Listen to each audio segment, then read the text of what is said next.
we will get going.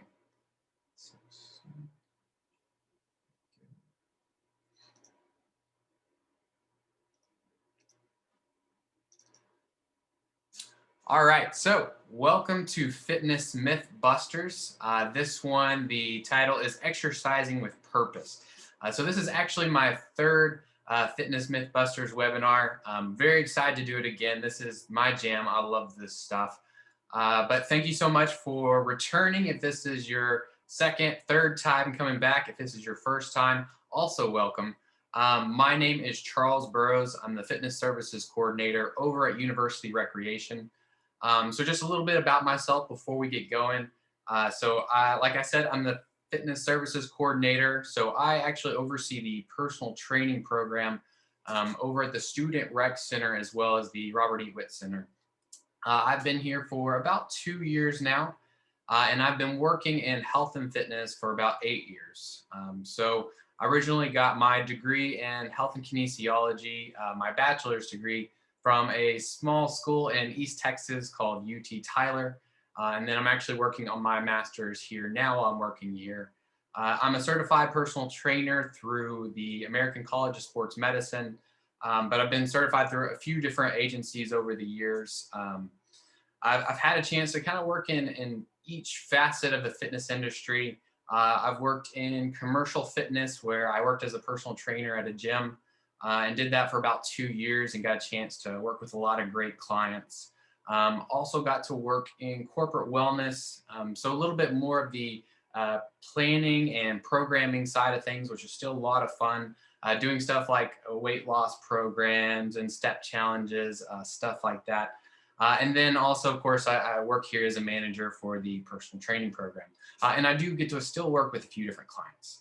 But I think I've been really fortunate in that I've got a chance to work with a very wide variety of clientele and contexts. You know, everything from athletes who are wanting to improve their performance, people wanting to see weight loss or gain muscle, to working with people who are rehabbing from injuries and who are looking to kind of take that next step to try to improve their health. And as a result of all that, I've had a chance to run in with a lot of different and sometimes crazy fitness myths. So I think that has given me a little bit of insight on this. And obviously, like I said, this is something I'm passionate about and I love. So I do spend a lot of time researching this stuff as well. And I think it's really important to understand some of the misinformation out there because our field of health and fitness, the science is constantly changing. And, you know, I know those of you who are faculty or who teach classes understand that's really important to keep up with research. And with fitness, we're still kind of on like a frontier of the human body where we're learning a lot of things about how the body reacts to exercise and how it adapts. And so something that we may have thought to be true 10, 5, 15 years ago, we may have more recently found out that that's not actually the case. So it's definitely required me to stay on my toes and try to keep up with these things. But like I said, it's something I love, and so I'm excited to do. So if you've ever seen the show Mythbusters, I don't know if it's on anymore, but we're going to tackle this kind of the same way. So rather than just saying this is a myth, this is a fact, whatever, what I want to do is start with a common belief or statement, and then we'll kind of dive into it. And I think in the process of looking at some details and facts, we'll be able to easily come to a conclusion of whether or not this is true. All right, and like I said, if you have any questions, feel free to put them in the chat or the QA. I'm going to try to come back and look at it on a regular basis. Right now, someone just asked before I get going, how safe is it to work at the rec during the pandemic? So that's a great question. First thing I want to say is that we are doing a lot over at the rec to keep things clean and tidy. We have people on the weight room floor at all times, keeping things clean. Obviously, all participants and patrons are encouraged to clean as well.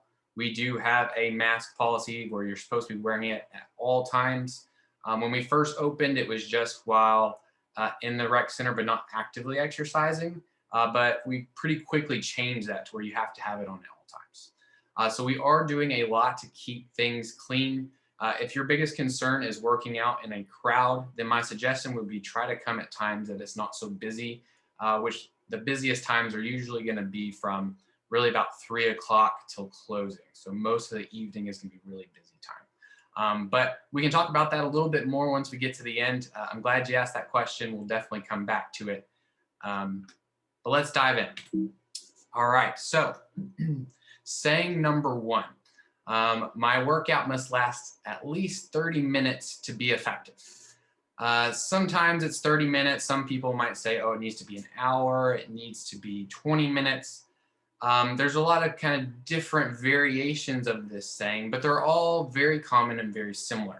And it's basically the idea that short workouts, anything, like I said, 30 minutes or less than that, are not effective. And I think as a result of this, it's really common that people with busy schedules, that they decide not to exercise at all, or that they really hesitate to start something because it feels like such a big time commitment. And maybe they don't have a full hour in your day to stop what you're doing and go to the gym. So I want to actually talk more about what's most important when it comes to results. And it's not duration, it's not how long you spend exercising, but it's volume. Volume is key. And so what I mean by that is, first we have duration, which is really what this myth is about, is duration. And it's the length of a single workout. But what's actually important is exercise volume. So rather than the length of a single session, what we want to look at is either total time spent exercising, total repetitions completed. And I know I said total time, and you're like, wait, is that not the same thing as duration? And my answer to that is no. The reason that is different is we're really talking about how much we're doing. Okay, and so when we think about volume of time spent exercising, I'm really talking about over the course of a day, over the course of a week, which usually week is what we say when we're talking about volume, or over the course of a month. One single session is not what we're talking about, duration. Oops, sorry, something popped up. There we go. So again, we're talking about volume. And so to calculate volume, we can think about that as, like, for instance, if we're doing a weight exercise, then that would be the amount of repetitions. And then we could just multiply that by the number of times we do it, right? So if I do 10 repetitions of something and I do that 3 times, I could say my volume was 30, okay? It's that simple. But what we want to look at is how much volume that we do when we exercise. You could go to the gym for 90 minutes and actually have really low volume, maybe because you're spending a lot of time chatting, walking around, sipping water, not exercising. But you can also get a lot done in only 5 or 10 minutes if you got a good pace and you're really focusing on what you're doing. So total volume is the most significant impact to our results. We have discovered more recently that it's about volume. It's not how long we spend in a single workout, but it's how much total that we're actually doing. And so to dive in and really hit this point hard, I want to provide an example. So for example, let's say we've got 2 twins. Their name is Lacey and Lucy. Those poor kids, I don't know why their parents would do that to them. Rhyming names and being identical. But regardless, Lacey and Lucy, they're obviously the same age. They've got similar genetics. They're about the same weight and size, same activity level. And both Lacey and Lucy, they decide to have the same goal. They want to get better at push-ups. Right now, they can do 5 push-ups from their knees, and they just want to get better at it, okay? And so what they decide to do, oh, I see we got a raised hand. Just a second, real quick. All right, we're going to get to that question here in just a bit. I'm going to keep up with this example. So these 2 twins, they say they want to get better at push-ups, all right? And so they decide they're going to start a new workout program, and one of the exercises in that program is going to be push-ups, right? Now, the one thing that's going to be different between Lacey and Lucy is going to be their schedules, how much time they actually have to exercise, okay? So Lacey sits down and she looks at her schedule and she realizes that her schedule is pretty flexible. At least 2 days a week, we'll say Tuesdays and Thursdays, she can commit a full hour to exercise, And that's awesome, right? I'm sure a lot of us who have really busy schedules, you're like, wow, a full hour of exercising, that can be challenging. But she said she can do it, and she can do that twice a week.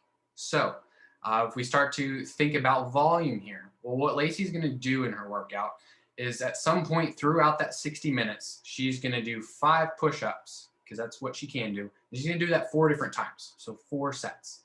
So her total volume of that workout is going to be 20 push-ups. Now, she said that she can do that twice a week. So total volume for the week is 40 push-ups. That sounds pretty good, right? Sounds nice. Now with Lucy, Lucy sits down and she looks at her schedule and she's like, my schedule is not like Lacey's. I just don't have any day where I can commit 60 minutes. In fact, there's not a point in any day where I can commit 30 minutes. What Lucy says is, she says, you know what, realistically, time-wise, the only thing I can do is commit 10 minutes, but I can do that twice a day. I can do 10 minutes in the morning before my shower, and then I can do 10 minutes at the end of the day when I get home from work. Okay. Now at face level, when we look at that, we're like, that doesn't sound great, right? If we think about it, you know, it might be hard to work up a big sweat in 10 minutes. You know, after an hour, you're probably going to feel more fatigued. You're going to just feel like you did a lot more. But again, remember what we said is that volume is most important here. So with Lucy, 10-minute workout, but she can do that twice a day. Now, because it's only 10 minutes, she's probably only going to get 1 set of 5 push-ups in. Probably because she has other exercises in that program she wants to do. And so let's say she just does 5. So throughout the day, that's going to be 10 total push-ups. Now, looking at it per day basis, that's still lower than Lacey, right? Lacey can do 20 each workout, each day that she works out. Lucy, she can only do 10. But because she can commit to 5 days a week, she's going to get 50 total push-ups. All right. With all things being consistent and being similar, maybe their nutrition is similar, all of the things are similar, Lucy is going to see better progress because she is getting more volume. Once again, it's not about duration. It's about how much they're actually doing. In fact, some more recent research has actually shown that frequency is even a good factor here. So with Lucy, she might even see more results because she's doing it more often. Twice a day, 5 days a week, rather than just 2 times a week for an hour. But the main thing I want to focus on here is volume. So total volume is really the biggest factor here. So just some other considerations. And the first one is I really want to drive the point home that short workouts can still produce good results. All right.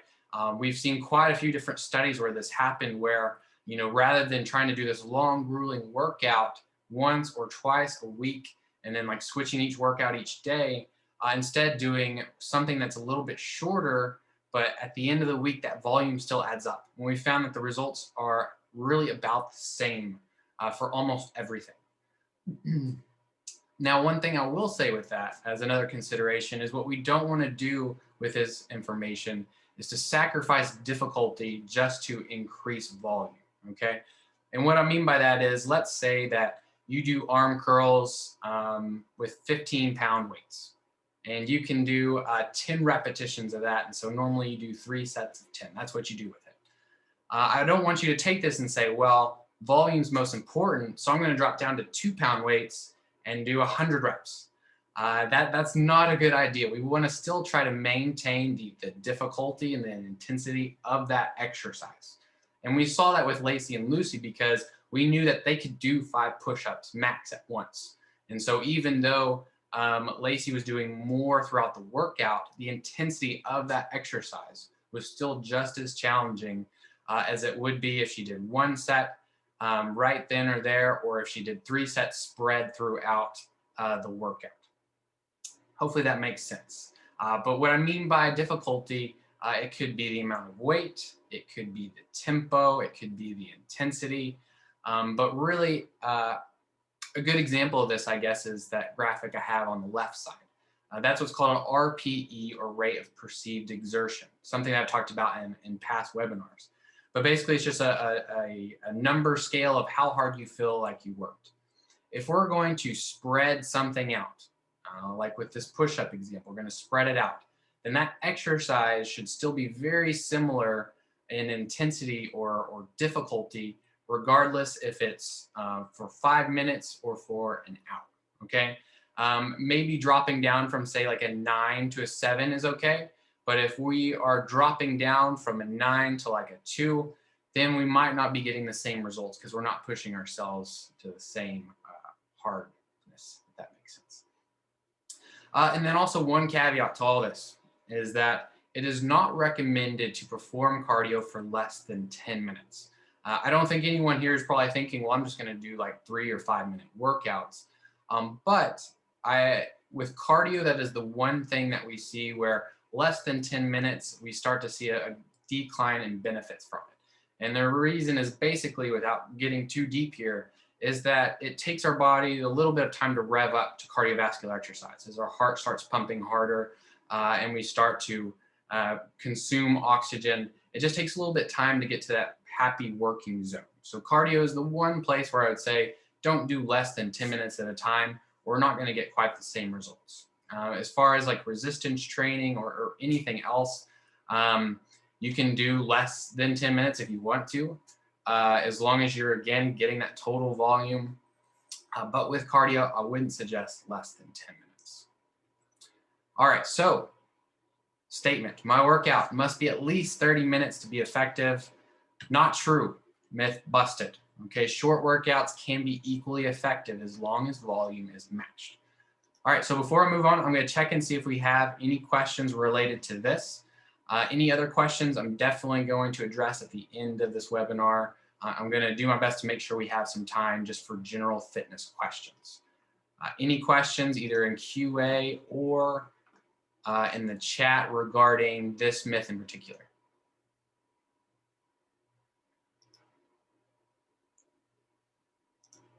I think we got one. Let's see. Okay, so George asks, should you shoot for higher levels of exertion? So talking about that RPE scale. So I will touch on that real quick. So usually what is recommended is somewhere between a 6 to a 9. And that's going to really depend on your own tolerance for pushing yourself and also what your current fitness level is. Okay, if you're newer to exercise, then I usually recommend the 6 to 8 range. That is really a happy range where we are able to push ourselves to get results without going too far and risking a possibility of injury. So usually a 6 to 8 is a good measure.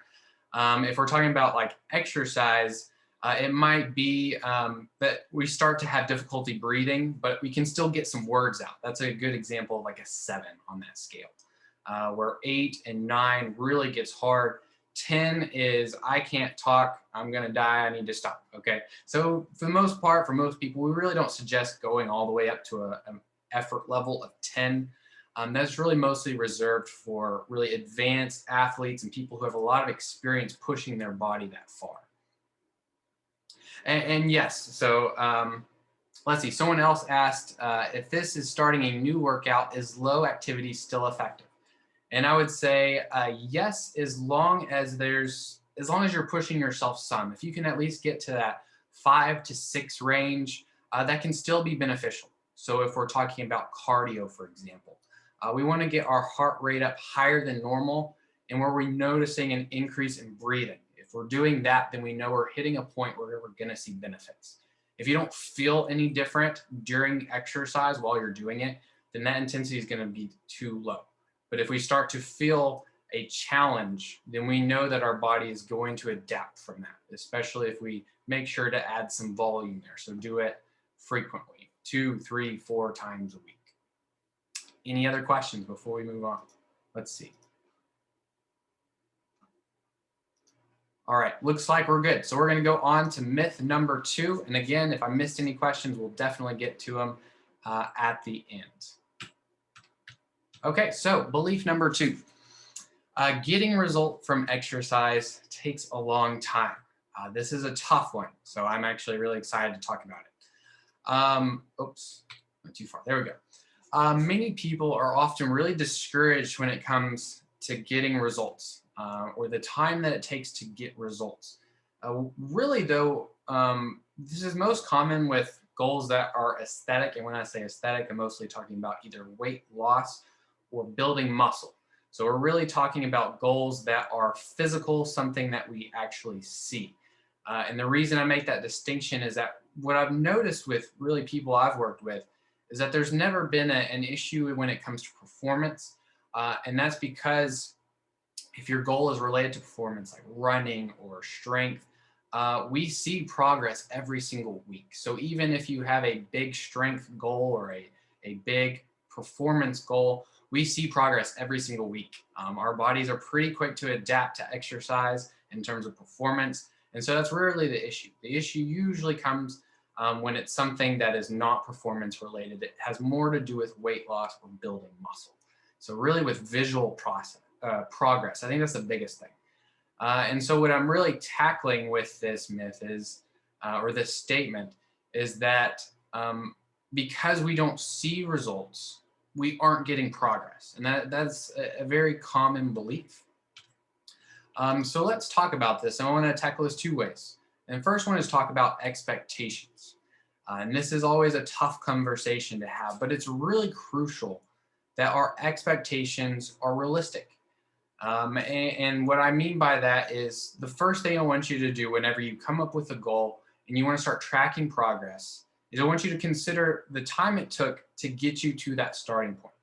A great example of this is I know someone recently came up to the gym and they said, because of quarantine, the gym was closed for several months and I've basically been off for 6 months and I gained 20 pounds. And it's like, okay, that's understandable. And they said, well, I just started back, I'm 2 weeks in and I'm a little frustrated because I've only lost 2 pounds. And, the first thing that I would say to that person, and that I did say, is that, well, think about how long it took to get here, right? Our bodies do not change quickly. And that's really a good thing, right? It's good that we can't go 2 or 3 days of eating real bad and then gain 10 pounds. Our body is stubborn to change. And for the most part, that is to our own benefit. But what that also means is that, it takes more than a week or a month or 2 months to gain that weight. And so we can't realistically expect it to happen super fast because it just doesn't. Our bodies are not like that.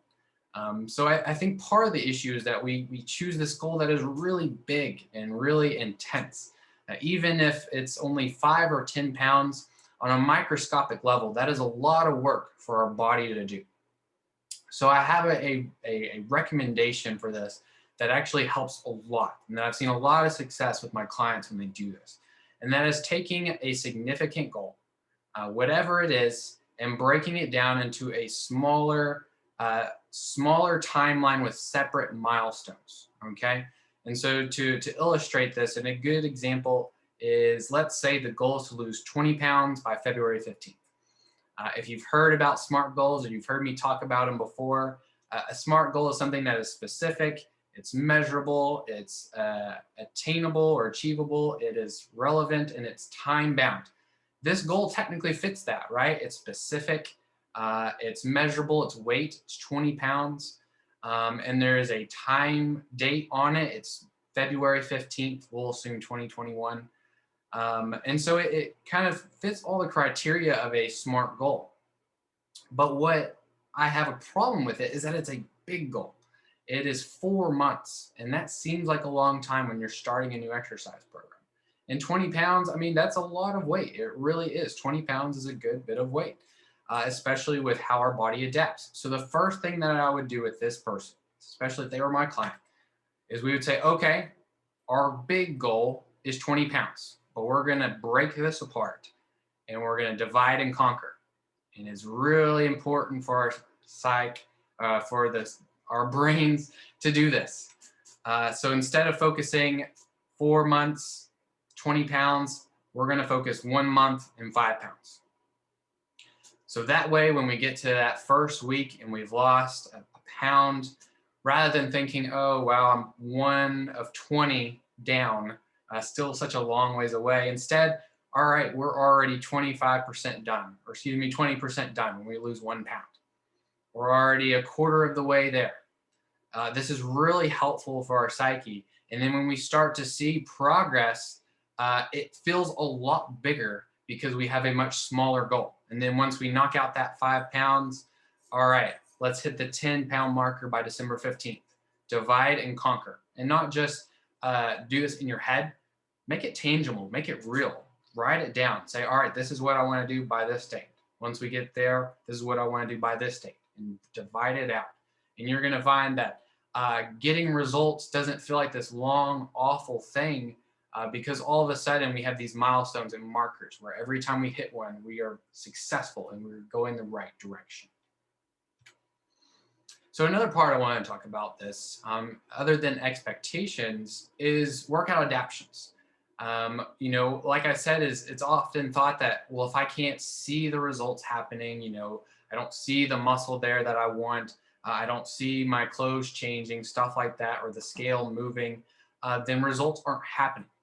But the fact is that each and every workout well, I guess can't really say see, but we can see, if we were to do some actual studies in a lab, we can see thousands and thousands of changes in our body with every single workout, really tens of thousands.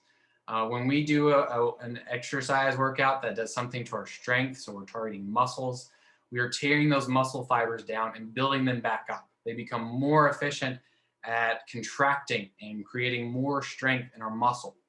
We see improvements to endurance anytime we do something that pushes our stamina. So we see that our body is more effective at providing the energy needed throughout that workout and getting rid of the byproducts that make us fatigued during that workout. We see our metabolism improve with each workout as it becomes, as our body becomes more effective at using both stored energy and whatever's in our blood to be utilized for energy. We get better at it. We see that we become more effective at producing energy for our workouts each and every time. And we see our cardiorespiratory health improve every time. Now, sometimes it can be tough to see this because we use bigger measures like pounds and stuff like that. But if we were to actually take the time to look at it in a lab, we would see those improvements. And I point this out because I want people to realize that each and every time that we do physical activity, we are making improvements and making steps toward our goal. Results are happening. It's just sometimes we can't quite see them the way that we want to. So this is just a kind of a reminder and an emphasis on the fact that every single workout is progress and it does get you closer to that goal. If we only focus on losing weight and looking a certain way, it's very easy to not value each and every workout session the same. And then it becomes easier to skip that workout and then the next one and to really fall off. So I'll really encourage you to start valuing each and everything that you do to get you closer to your goal, because that is progress and that is results. It's just not always something we can directly see with our eyes. So just some other considerations regarding this. One is to be mindful of your workouts and what you're doing. Pay attention to how you perform in that workout, because what you'll notice is that over time, things do get easier. Maybe you can push yourself a little bit harder this time than you did last. Maybe you can lift a little bit more. Whatever it is, you will see progress. We might have days where we don't do as well as we would like, but over the course of time, we are going to see improvements. And if we start paying attention to that, it's really motivational and it really helps to keep us going, because that is kind of our way of seeing those adaptations that I just talked about, is by seeing our performance improve. And another thing I'd really recommend for anyone is if you do have an aesthetic goal, something related to weight loss or gaining muscle, to also add a kind of just a smaller goal that is specific to the workout itself. Because then that is something that you can achieve, one, usually in a shorter amount of time, and two, it's something that you can see in those workouts and it's going to keep you exercising and not just changing your diet up or something like that. So I really encourage you to add a goal that is specific to exercise. Maybe it's, hey, I want to do this many push-ups, or I want to be able to run this far. Adding in a goal on top of whatever aesthetic goal you have is going to be really helpful in keeping you on track. Because even if maybe you don't quite hit the progress mark you want with one, you'll see the other, and that does help you keep going until you reach both. So any questions about this one? So real quick, belief number 2, getting results from exercise takes a long time. It doesn't. It really doesn't.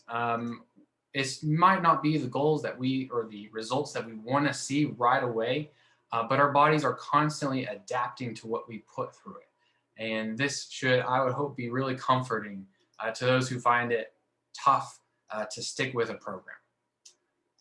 All right, I'm going to check the Q&A and chat real quick, see if we have any questions related to this.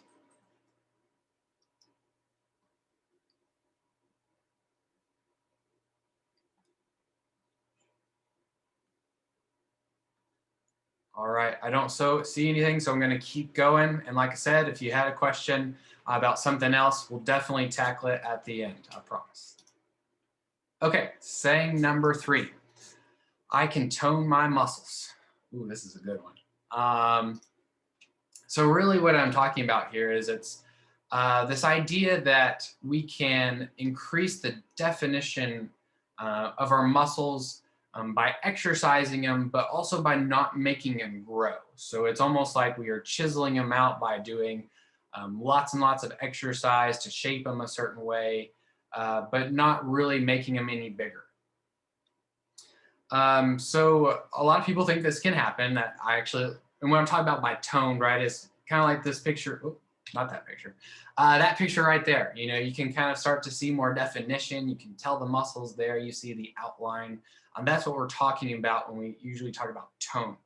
A lot of people will attempt to do this by avoiding any kind of workout that is associated with muscle growth, and instead do light weight, higher repetitions, and just do that instead.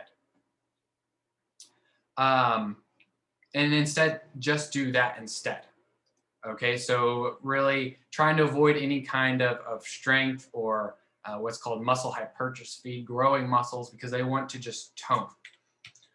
Okay, so there are really 3 ways that we experience muscle tone, or that we can gain muscle tone that we think about. The first one is going to be just through recent resistance training.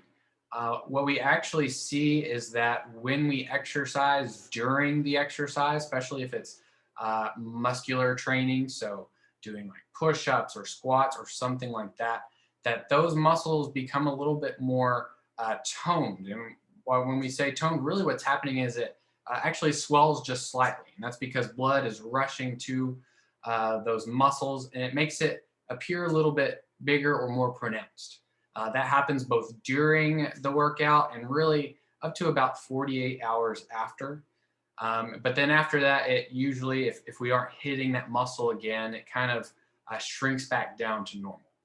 I included this picture of this guy here because he actually does not look like that, quite like that at rest. You see all those bulging veins, big, huge muscles. He's definitely a big guy and has big muscles, but at rest, all those veins and stuff are not going to be there very much, maybe 1 or 2, but for the most part, it's going to really calm down there. It's because during exercise, we get what some people call the muscle pump, and it's where that muscle inflates a little bit due to the blood flow. And then we also see more veins because blood is pumping to area in big amounts, okay? And the lower our body fat percentage is, so I guess muscle compared to fat, the more we see those veins. That's really all that is there. But this type of increasing muscle definition is temporary. It's short. It really, like I said, lasts 1 to 2 days, and then our muscles kind of return back to normal. Interesting fact about this is that, in my opinion, I think a lot of people, this is kind of a reason that they feel that after 1 or 2 days of missing the gym, that they feel like they've just backtracked really far. And that's because that the tone that they had from their previous workouts actually calms down a little bit. And so they're like, oh man, I've already lost results after only 2 days of not going to the gym. That actually doesn't happen. It's just that the muscles have returned more to their resting state, and that's not a bad thing. Now, there are other ways to increase muscle tone more long-term, and that's either going to be through increasing muscle mass or decreasing body fat. That's really the only two ways that we see muscle tone. There's no program that creates definition without one of these two things occurring. So increasing muscle mass, also known as muscle hypertrophy, that is quite literally where we are adding more muscle tissue. Another reason I added this picture is that I think when people think of building muscle, that is what they picture. They picture this big, bulky look. But when it comes to building muscle, adding muscle is very small. It's a very gradual process. Most people that I have worked with and that I've witnessed who gain muscle, I mean, even 10 pounds of muscle, they just look more defined. They really don't look like they got big and bulky. It's pretty hard to achieve a look like that. This guy here, he has probably been training a minimum of, I would say, 7 to 8 years. And then, of course, he's probably taking some extra supplements and stuff to get that size. But for most people, that doesn't happen. When we put on muscle, we tend to look a little bit more defined and pronounced. But one thing that I'll say with that is that after a year of doing regular resistance training, we tend to see that people struggle to put on more muscle without also putting on some fat. And the reason for that is to put on muscle, we have to be eating more than we're burning in order to add on tissue to our body. So generally, after a year of training, we don't see a whole lot of gaining muscle without gaining a little bit of fat. And of course, the amount of fat just depends on how much we're eating.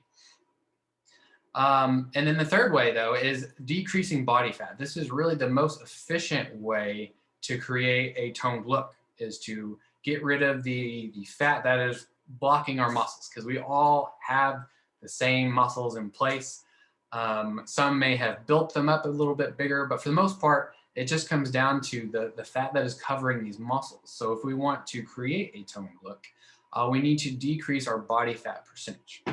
One thing that I'll say with that is that it is recommended to do resistance training to target our muscles, even when we're trying to lose weight and lose fat. That is basically our body's way of saying, hey, I still need this muscle. Let's not lose this with the fat. Because when we're burning tissue to create energy, sometimes our bodies will resort to muscle and fat rather than just fat. I think I see a few questions popping up, so I'm going to check them real quick.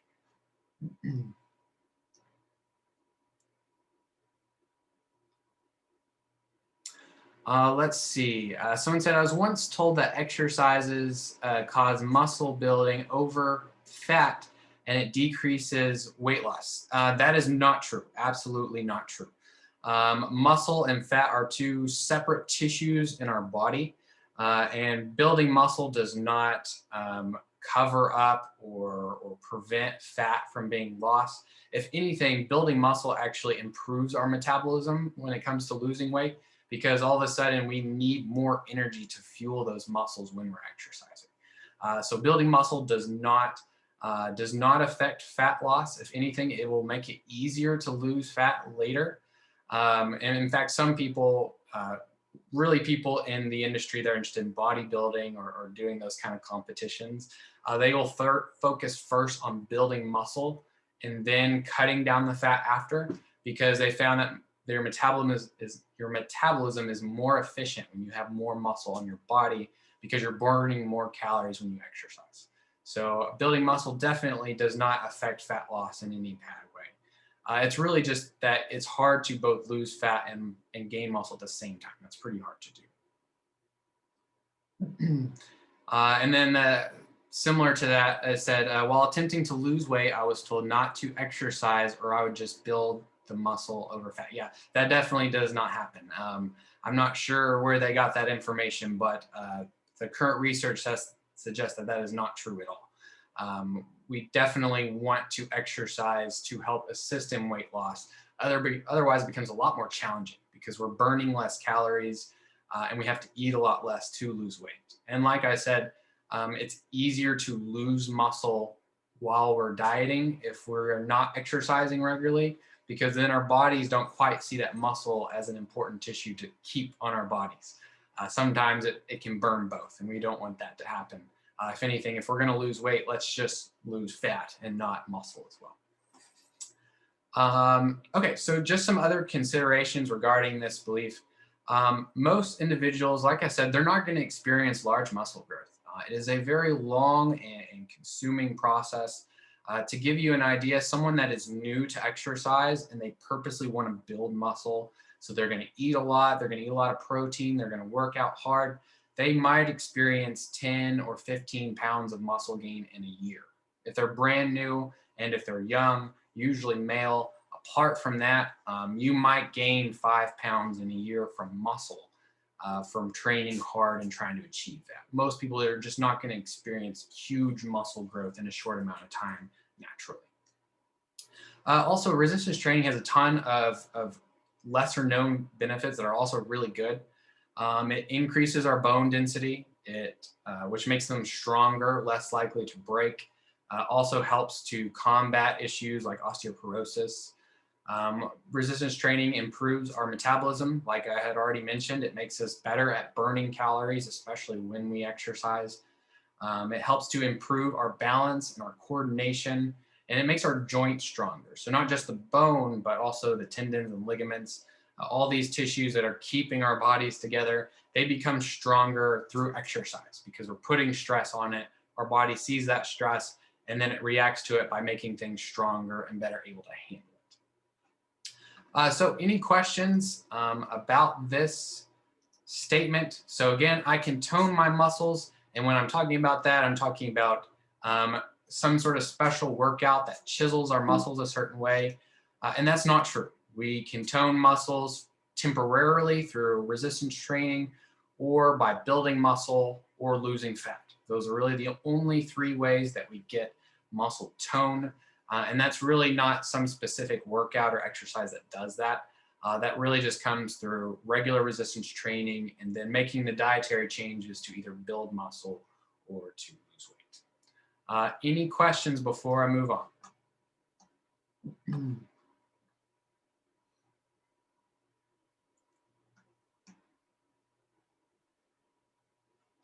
All right, awesome. We will keep going. Okay, belief number 3. I need to do a lot of ab exercises to strengthen my core. Another popular one. Yeah, I picked some good ones this time. Yeah. All right. So first off, we need to clarify what we're talking about with core. What are your core muscles? I think it's often thought, people think that core is just your abs, or not just your abs, but your side abs, your transverse abdominis. But your core is actually a lot more than that. Your core consists of really all the muscles in your trunk that help to stabilize and protect the spine. And that's actually quite a few muscles. Muscles in the lower back, in the hips, in the rear end region, and then of course, where we normally think in our stomach. But there's a lot more to our core than just abs. And just to kind of give you a little bit of a visualization here. So the abdominals, both the rectus abdominis, and then those side ones, the transverse abdominis, those are core muscles. But we also have muscles in our back, such as our erector spinae. We also have our glutes. Those are actually core muscles. They help to keep our spine stabilized. And then some other muscles. You can see all of these in the picture over here to the right. We have both our outer core muscles that if we lose a good bit of weight, we have a lower body percentage. We usually see them. And so I think that's why we tend to think about that as your core. But we also have a lot of core muscles deeper inside our bodies that are equally and even in some cases more important. And you can kind of see some pictures there. So now that we have a better idea of what our core is, should we do ab exercises to strengthen our core? And I'm not going to say ab exercises are bad. They're not. There are probably some exercises that are better than others. I would say that a crunch is one of the least effective core exercises out there because it's really just hitting the rectus abdominis, the front muscles right there. But really, we want to try to implement more exercises to strengthen our core. And one thing to note is that failing to strengthen those other muscles, like if we just do a lot of ab exercises and we don't focus on the other, those other core muscles, we can create an imbalance, which will actually cause more problems than it'll help, because all of a sudden we have a part of our body that is overactive and tight, and then the other part that is loose and stretched as a result of not being exercised regularly. So we can actually create more problems than fix if we're not doing something that is more well balanced. So any well-rounded exercise program, full body workouts are going to target and strengthen the core. So doing things like squats, push-ups, if our form is good, we are going to actually be targeting those core muscles. So what's great about our core is that we use it a lot just in regular exercise, especially if we're doing free weight exercises, things where we're having to be on our feet and using our own body weight. We use our core a lot just by doing those kinds of exercises. So that is really going to be more effective for strengthening our core than just trying to do crunches or something like that. A full body program is going to target our core. But with that being said, there's nothing wrong with core specific exercises. Just some examples of some really good ones. I'm not going to go through all these and demonstrate them right now, but if you're curious about some of them, write them down. You can look them up on YouTube. They're definitely there. But you can do a plank, a side plank, Supermans, bird dogs, glute bridges, really good for the core and hips, squats as well. Really, again, we're looking for a well-rounded program that hits our full body. That is what's going to be the best at strengthening our core. A few other considerations here. Free weight and body weight exercises are going to be better for targeting the core than just regular weight machines. And that's not to say that we can't target our core doing a machine. So for example, like the chest press machine, where you go and you sit down and there's some handles here and you're just pressing forward. You can target your core if that's something that you're focusing on when you're doing it. But otherwise, it's really easy to just sit there, relax, and just push. And then when we're doing that, we might be hitting our chest and shoulders, which might be the main goal of that exercise. But then we're not hitting our core muscles because you don't have to do anything to sit in a chair.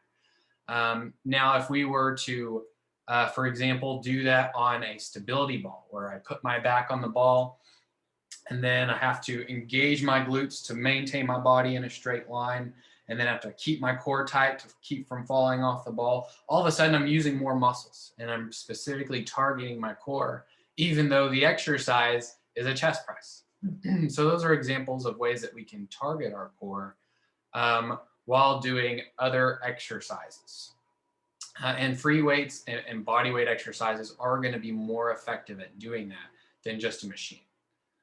Also, compound exercises, which are exercises that hit multiple muscles, they're also more likely to force us to engage our core than something that's extremely isolated. So for example, the leg extension machine, where you sit down and you extend your knee forward like this. That's really just hitting your quadriceps, the top part of your leg. But if you do a compound exercise like a squat, where you're having to use your glutes, you're having to use your quads, you're having to use the back of your legs, then you're also going to have to start using your core as well to keep your spine straight when you're doing it. So by choosing compound exercises, we are more likely to engage and use our core than something that is isolated and specific to one muscle. I see a few different questions popping up, so I'm going to check them real quick.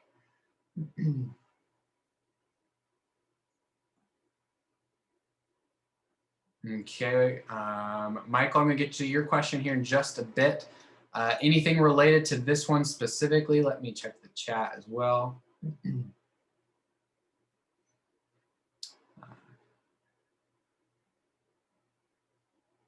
Okay, great questions. I'm going to come back to them in a bit. I want to stick with this topic real quick.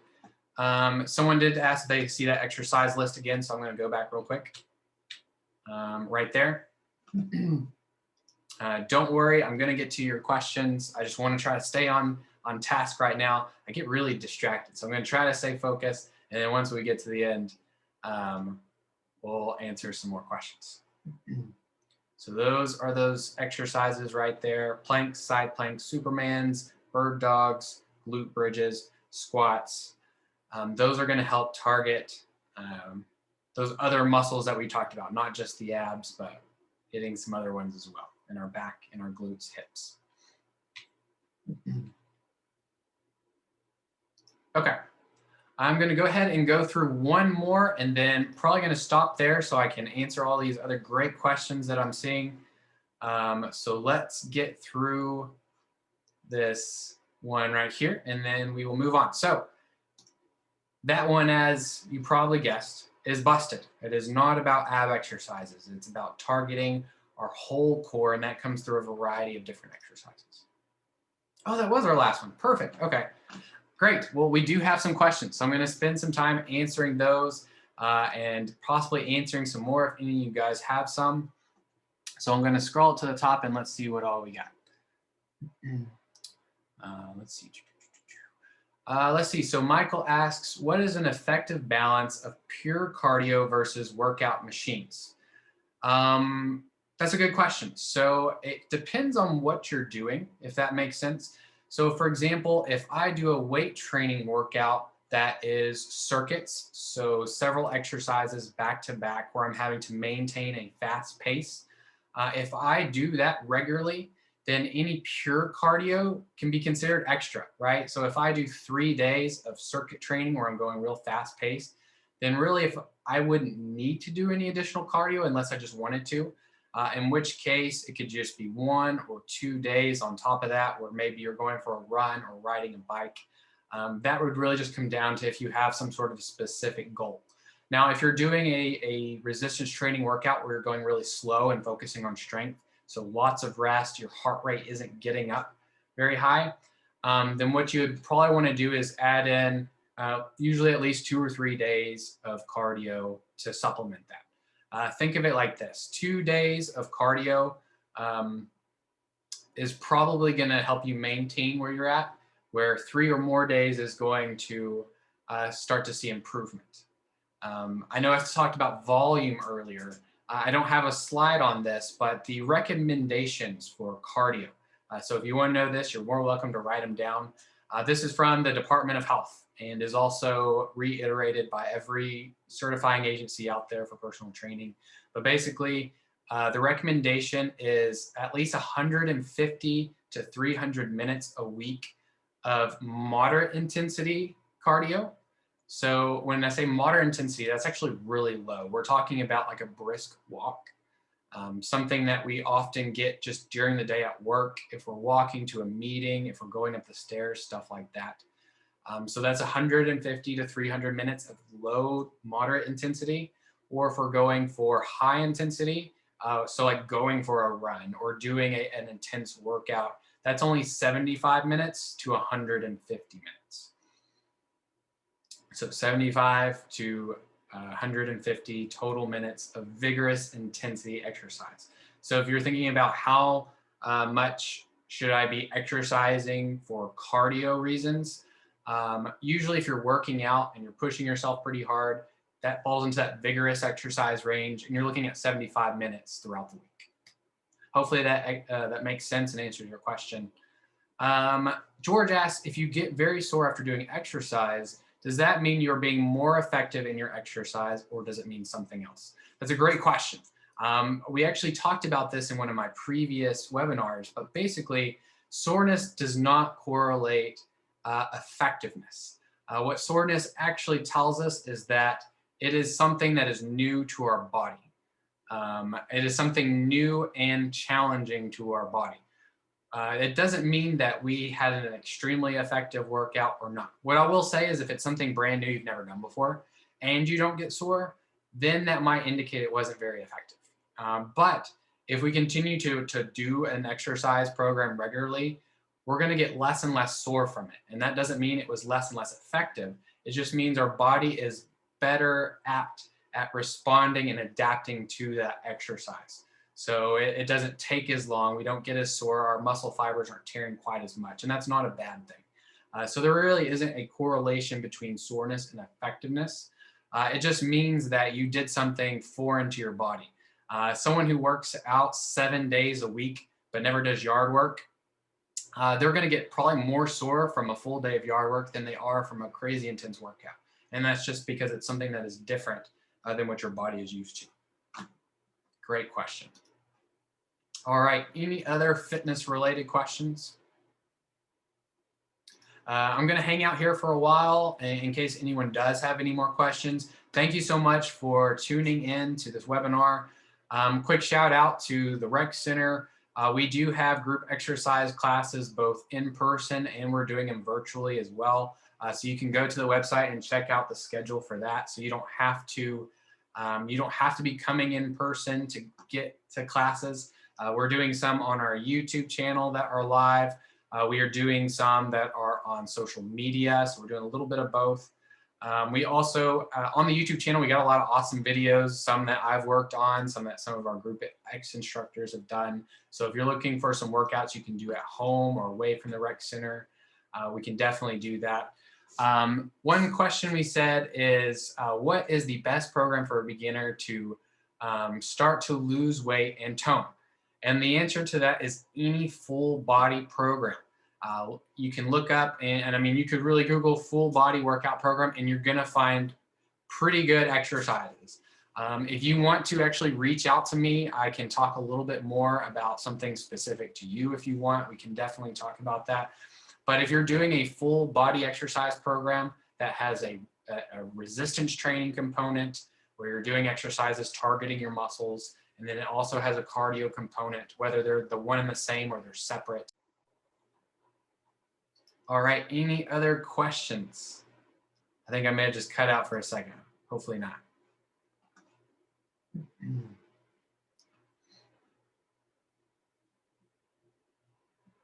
One person said, if you walk and run a good bit, would you say you need to focus more on your core and upper body when working out? No, I would still say work your entire body. Running and walking targets the legs differently than resistance training. There is some carryover, but for the most part, you still want to make sure that you are targeting your legs through resistance training because the fibers, the muscle fibers that are involved in running are actually a little bit different than the ones that are used for resistance training.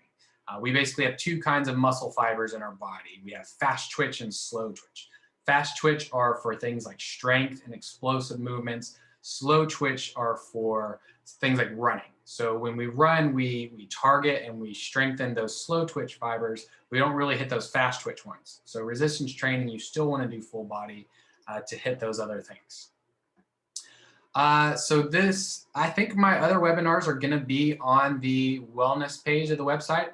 They should all be on there. I actually haven't checked lately, but I believe they are all on there.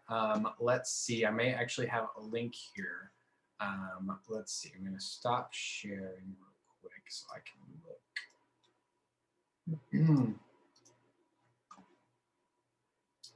Maybe if I'm able to stop sharing. Let's see.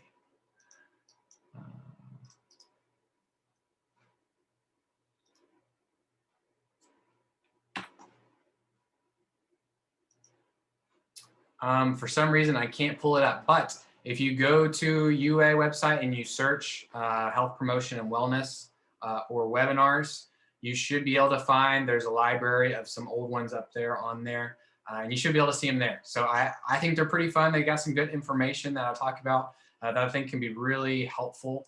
So I would definitely suggest doing that. One person asks, any recommendation to help improve skin elasticity? So exercise doesn't really affect skin elasticity too much. I would say that hydration is going to be a bigger factor with skin elasticity. So really exercise itself is not going to affect it that much. If what you're talking about is like loose skin, mostly that's going to come from weight loss and time. Yeah, okay, yeah. So clarifying, yeah, after some weight loss, some skin doesn't seem as tight. Yeah, so really there are only two ways that's going to improve. One is just going to be through time or through increasing lean body mass. So actually building on a little bit of muscle is going to help spread out that skin. And then also through just time. It takes our skin a lot longer to kind of adapt and shrink a little bit. than it does to lose weight. So skin takes a little while to kind of to shrink a little bit, and it's not going to shrink too much, unfortunately. We can only do so much when it comes to loose skin. And the biggest thing is going to be putting on a little bit of muscle and giving it some time. So it does depend how much time has elapsed since weight loss, and then and to now, I guess. But it just kind of depends. What I will say is there's only so much you can do for skin elasticity. Really just being temporary is going to be hydration. Long term is just going to be trying to add a little bit more muscle to spread it out. All right. Any other questions? If not, thank you guys so much for tuning in to this webinar. I hope you learned something new out of it. I'm always available to answer questions about health and fitness. You don't have to come do personal training with us for me to answer some questions about exercise. I just like talking about this stuff. So you can reach out to me at cburroughs, that's B-U-R-R-O-U-G-H-S, cburroughs@ua.edu. You can find me at the Student Recreation Center most days, and you can reach out. My phone number, my office number is 205-348-6221. I think that's right. I just had a blank on my number. Well, at least email. Hit me up their email, cburroughs@ua.edu. Definitely reach out. Like I said, I love to answer questions about this stuff. It's something that I just enjoy talking about. So I will hang on just in case any more questions pop up. But if not, have a great day and a great week.